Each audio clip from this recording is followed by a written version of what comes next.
It's time for Around the Ozarks News, brought to you by the Springfield Greene County Park Board, Kitchen Land USA, and Thompson Sales. Here are your hosts, Ethan and Sarah Forhetz. Hey, good morning to you. Bright and early on a Wednesday. Hope your week is going well, and we're grateful that you're watching or listening, whatever it is you choose to do. Happy Wednesday. Yeah, no doubt. Here's some news. This will be a case that is interesting to watch, given the fact that it's happened at more than just one type of convenience store. But there's a man from Springfield who is suing Kum&Go, the one on Kansas Expressway, from an incident in 2020, along with the store manager, who was the manager at that time, saying the store did not do enough to protect him. He was a customer who left the store with gunshot wounds to the stomach and hip when another man who was wearing a mask and in a stolen car ended up shooting him. The injured man says that the store should have had better lighting, better signs warning customers, because there had been previous criminal activity at that store, and then should have had security on the premises. So the man is now seeking unknown damages. It's interesting, isn't it? It's interesting for case precedent. That's why it's interesting. Well, yeah, I guess it is. Yeah. Now to this, Governor Mike Kehoe says he is still waiting on whether Missouri will get the federal disaster declaration that he requested about a month ago for 6 counties. Greene, Berry, Lawrence, McDonald, Newton, and Washington counties were all hit hard by storms on April 29th. Not quite a month ago, but still no word yet on whether those local governments will be able to get federal assistance for reimbursement of the cost of recovery efforts. Over the 6 counties, that damage is estimated at about $16.5 million. Of course, since that storm, our area has had even more severe weather to speak of and more damage. Yeah, a lot of damage, and boy, it adds up fast when you start adding up all of the hours that it takes for utility crews to put power lines back up, all of that cost, home damage. Yeah. What I was interested in is that 6 counties, I think there were 8 tornadoes within that, smaller ones though. And it was at $16.5 million.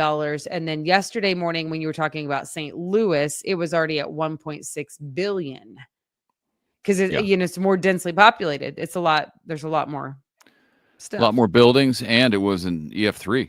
So right. Substantially more powerful. A lot of money in Missouri for sure. Yeah.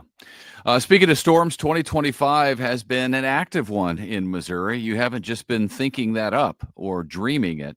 Missouri's now seen more than 89 tornadoes already this year. I think our record for a year is like 106 or something like that. So we're getting close. Arkansas has had 44 tornadoes. As of last month, Missouri had the 3rd most tornadoes in the country. Mississippi has the highest count this year, 97, and Illinois at 92. So it's weird. I was reading an article yesterday about Tornado Alley, how it's been shifting over the years. And now they basically think that there are 2 tornado alleys. And we're kind of in between them. But yeah, Oklahoma, I grew up in Oklahoma, a small town, and we called ourselves Tornado Alley. But then when I moved to Missouri, we also called ourselves Tornado Alley. So I'm not sure. Yeah, I don't know. I think meteorologists probably know what it's defined as specifically. But if you get tornadoes, you feel like you're in Tornado Alley. That's true. I think as a rule. The Springfield City Council is expected to vote on the budget for 2026, its fiscal year, at its next meeting, which is set for June 9th. The budget would be $530 million.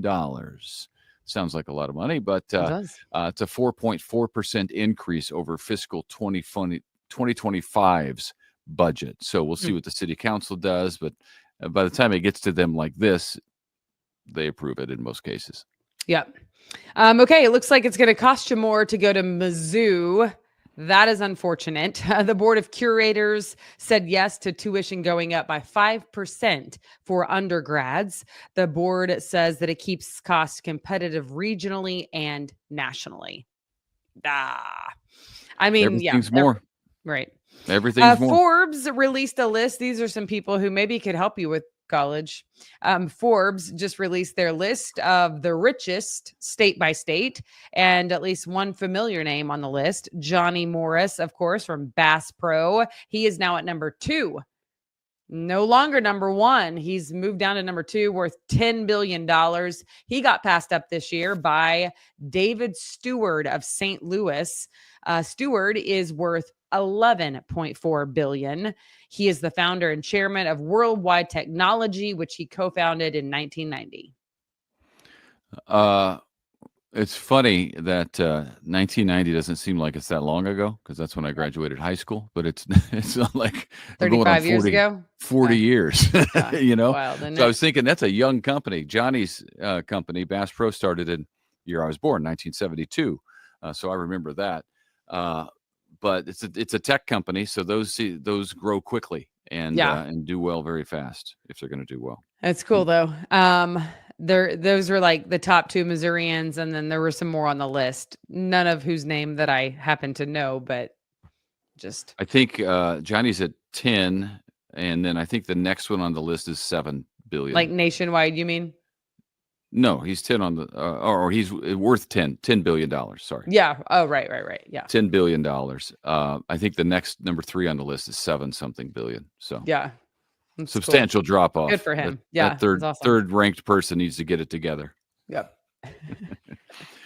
Free vegetables, plants, and seeds are going to be given out to those in need today, thanks to a partnership between Ozarks Food Harvest and Crosslines Community Outreach. Garden plants, seeds, and education materials, planting materials, because that's important, will be offered on a first-come, first-served basis so that you can grow your own food, which is fantastic. I love that. The plants come from local nurseries. That giveaway starts today at 2 o'clock at Crosslines, which is located on Division Street in Springfield. So 2 o'clock today, show up and get some plants if you need help. Yeah. Memorial Day weekend is upon us, which is really hard to believe. It is coming along quickly, and it marks swimming pools opening up, as you know. So here's some dates you might want to remember. On Saturday, Metter and Westport pools open. On Sunday, Fast Night and Silver Springs and McGee-McGregor open. And then finally on Monday, the 26th, May 26th, Fast Night and Silver Springs pools are opening, which is actual Memorial Day. Well, it's exciting whenever the pools open. I know that's a good sign. I've been waiting for the pools to open since they closed last year. The kids love pools. Yeah. And I just like what pools signify, that it's warm out. Right. Same. Woohoo. You can enjoy the sunshine. Party on, Wayne. Doesn't get dark until 9 something. I love that time of year. Yeah.